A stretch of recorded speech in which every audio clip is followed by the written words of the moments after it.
tal? ¿Cómo están? Les saluda Exxon Sánchez y es tiempo de analizar las economías mundiales y su impacto de las últimas horas.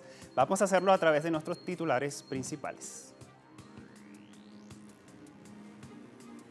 La Comisión Económica para América Latina y el Caribe, la CEPAL, insta a los gobiernos de la región a adquirir compromisos para disminuir los índices de pobreza. Todos estos detalles los revisamos en noticias de nuestra América Latina. También hablaremos de la deuda pública en Puerto Rico, su origen y algunas recomendaciones emitidas por algunos especialistas para abordar esta problemática. Y camioneros franceses rechazan aumento del impuesto al diésel. En Economía 360 usted tendrá todos los detalles.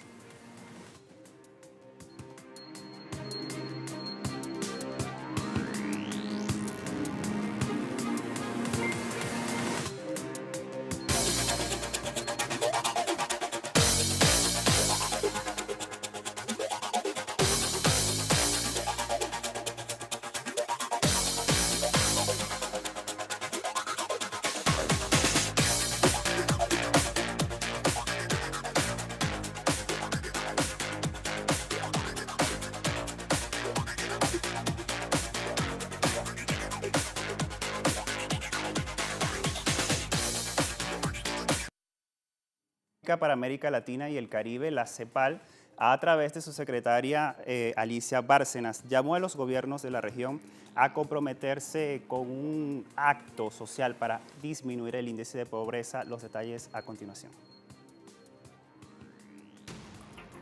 El organismo dependiente de la ONU, mediante el informe Panorama Social de América Latina 2019, reportó un aumento sobre el porcentaje de personas por debajo de la línea de pobreza entre 2015 y 2018 en la región. Según la CEPAL, el índice general pasó en dicho periodo de 30,1% a 30,8%, y la pobreza extrema se incrementó de 10,7% a 11,5%.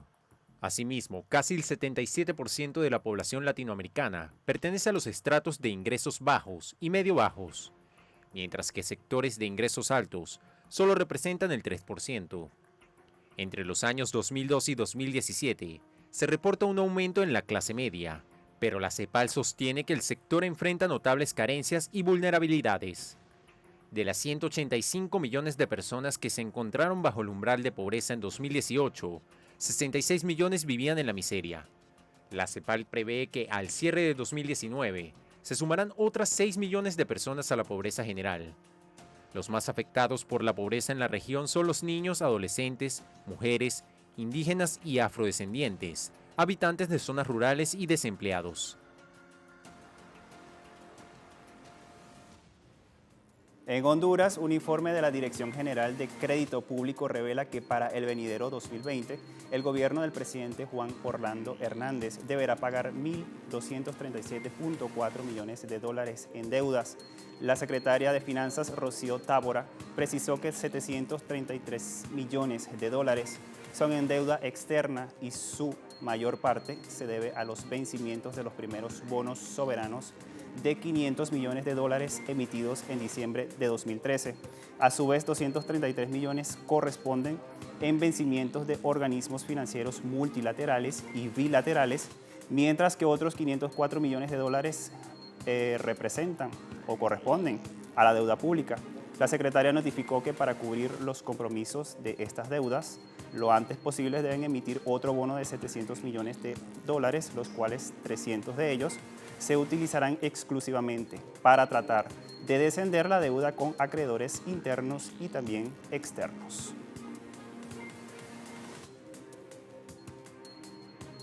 En Uruguay, el escrutinio final, oficial, de votos en la ajustada segunda vuelta de la elección presidencial da como ganador al candidato del Partido Nacional, Luis Lacalle Pou, quien representa a sectores de la derecha política del país. El Frente Amplio, que gobernó Uruguay en los últimos 15 años, culmina un ciclo con indicadores sociales y económicos positivos.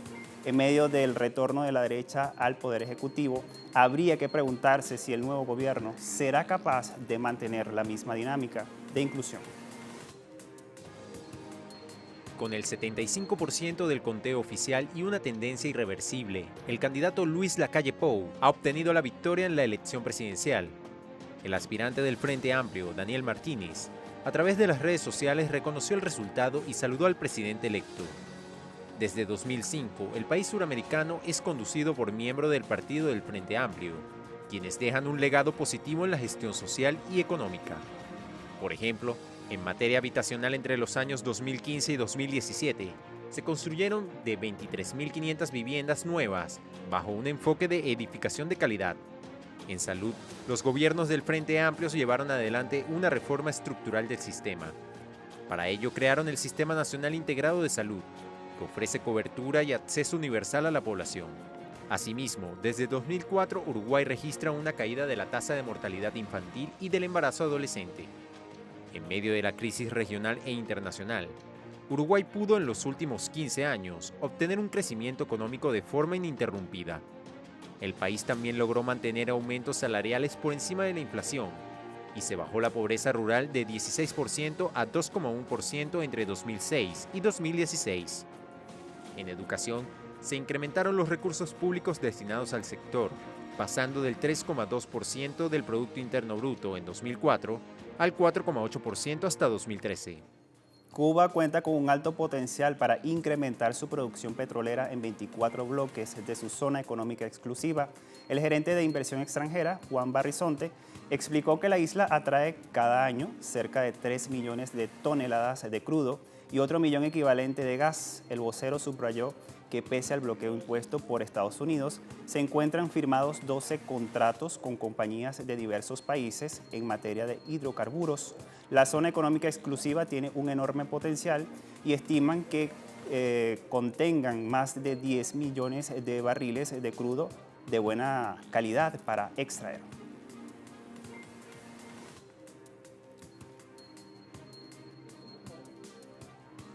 Y en República Dominicana iniciaron las operaciones del nuevo parque fotovoltaico en la provincia de Santo Domingo. Se trata del complejo Washington Capital Solar Park, que tiene una capacidad instalada de 50 megavatios de electricidad y 200.000 paneles fotovoltaicos. Además posee 11 estaciones de inversores, una subestación de elevación a 69 kilovatios y 15 kilómetros de línea. En su fase de instalación, el parque energético generó más de 500 empleos directos y a partir de ahora también contará con personal local. El mismo fue inaugurado por el primer mandatario dominicano, Danilo Medina, y fue calificado por la Bass Project Corporation como el proyecto solar más grande de la República Dominicana.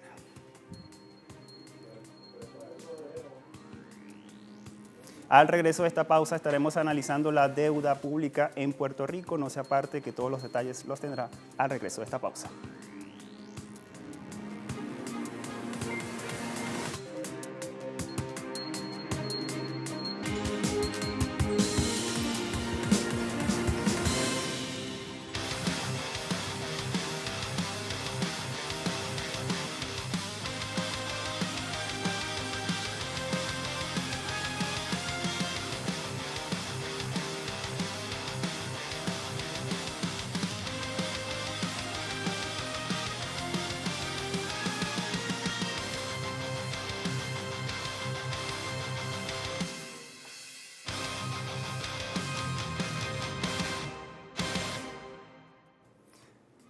La deuda pública que carga Puerto Rico hunde al Estado Libre Asociado de Estados Unidos, pues su monto en relación con los habitantes, según especialistas en este tema, es 10 veces mayor a la media de cualquier estado del país norteño. El investigador José Nicolás Medina Fuentes analizó los orígenes de esta deuda y plantea cómo hacer para combatir este flagelo. Vamos a ver de inmediato sus conclusiones. El endeudamiento de Puerto Rico tiene su origen en el poder impositivo unilateral federal. Según el abogado José Nicolás Medina Fuentes, la ley Foraker del año 1900 autorizó a la corporación colonial a tomar préstamos hasta el 7% del valor de los inmuebles para construcción de carreteras, fortines militares u obras a toda costa de tributos pagados por los puertorriqueños. Para el año 2000, la deuda comenzó un crecimiento vertiginoso en términos absolutos y relativos al tamaño de la economía. Al finalizar el año fiscal 2000, la deuda pública total de la isla sumaba 24.200 millones de dólares, mientras que en julio de 2014 sumaba 71.435 millones, un aumento de 195% en solo 14 años. De hecho, la deuda pública en la isla posee un peso específico en la economía. En el presupuesto consolidado para el año fiscal en curso, el pago de la deuda totaliza 4.552 millones de dólares, superando los 3.408 millones del Departamento de Educación y los 2.223 millones para la salud. Frente a la disminución de la actividad económica, se recurrió al endeudamiento para refinanciar deuda ya existente. Bien, y pese a que Estados Unidos impone una deuda contra Puerto Rico, aún no surgen movimientos sociales puertorriqueños que logren exigir que dicho endeudamiento lo pague el gobierno federal. En este sentido, el investigador José Nicolás Medina Fuentes explica los motivos por el que el pueblo boricua no se ha rebelado contra la deuda. El investigador del portal web Rebelión, José Nicolás Medina Fuentes, señala 3 motivos por los cuales los puertorriqueños no se han rebelado contra la deuda impuesta por Estados Unidos a Puerto Rico. La primera de ellas es la teoría neoliberal y colonial.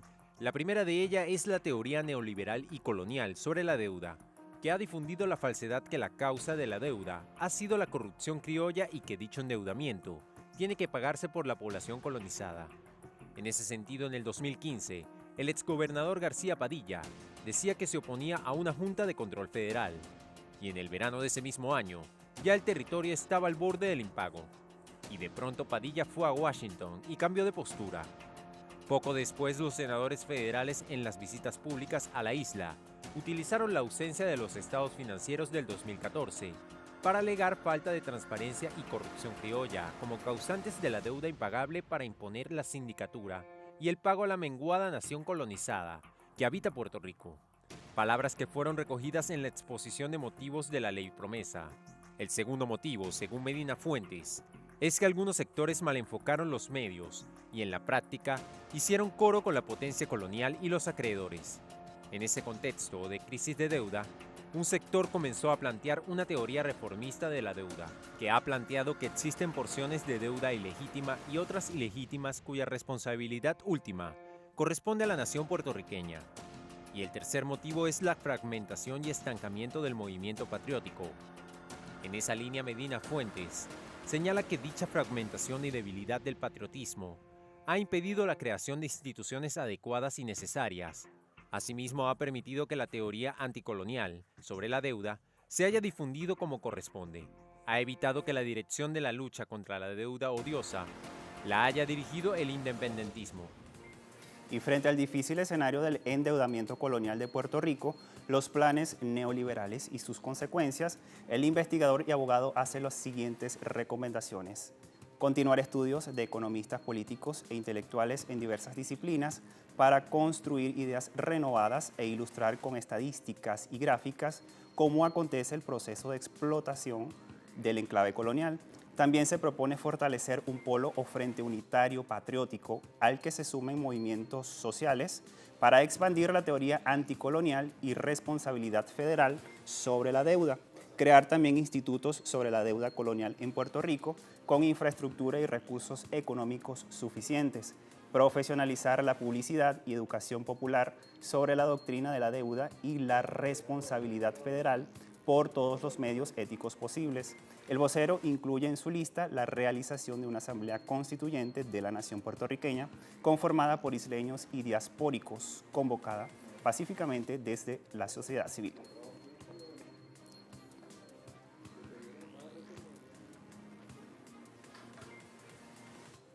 Hay reacciones en Francia por parte del gremio de camioneros por la subida del diésel. Todos los detalles se los contamos al regreso de esta pausa.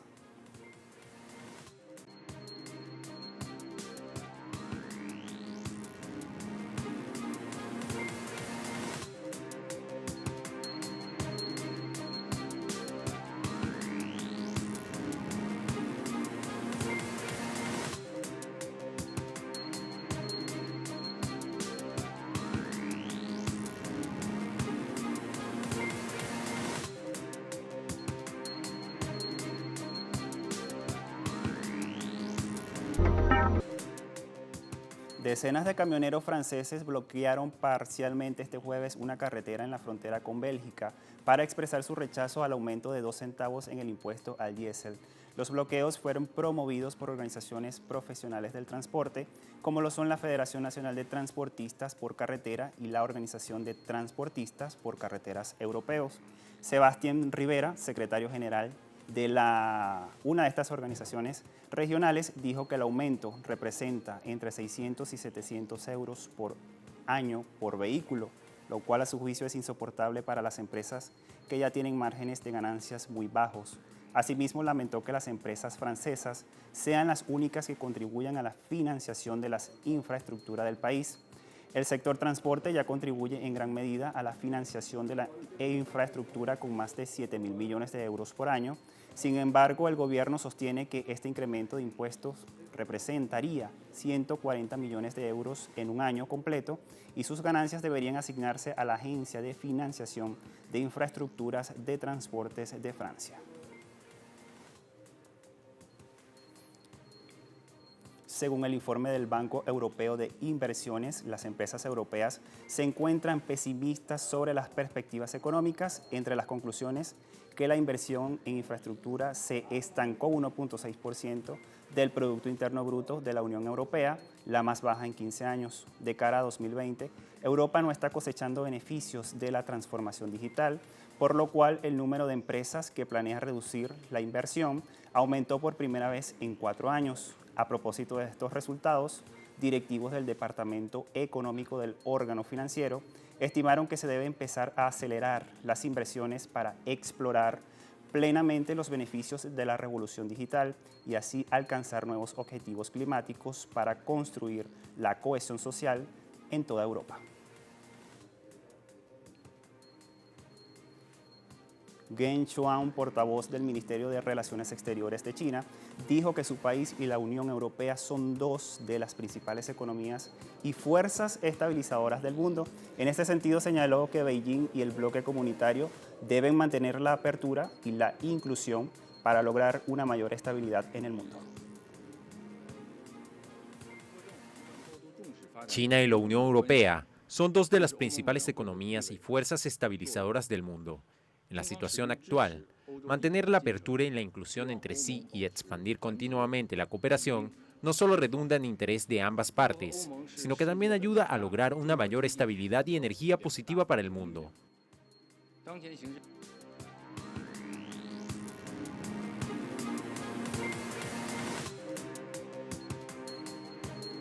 China dominará el mercado petroquímico mundial, esto según un estudio. Lo revisamos a través del portal Prensa Latina que tienen en pantalla como referencia. De acuerdo con la investigación de la firma de análisis Global Data, China representará el 27% del mercado petroquímico global, lo cual será posible con la suma de proyectos planificados y anunciados entre 2019 y 2030. Se espera que la capacidad petroquímica total en la nación asiática sea de 172.9 millones de toneladas anuales a finales del año 2030. El desglose revela que 134.5 millones de toneladas anuales provendrán de proyectos planificados y los 38.4 restantes de planes anunciados.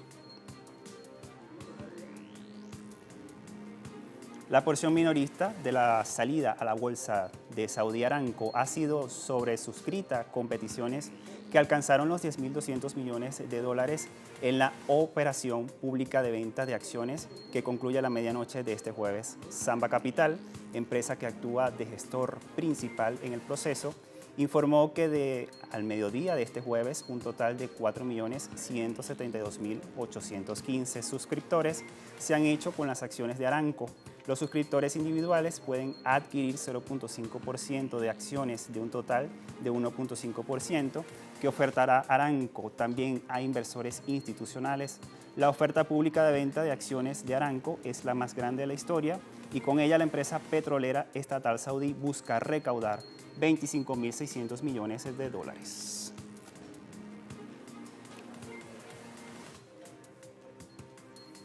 A esta hora ponemos en sus pantallas los indicadores petroleros al cierre de la jornada de este jueves. Barril de petróleo de Texas marcó $57.93 el barril.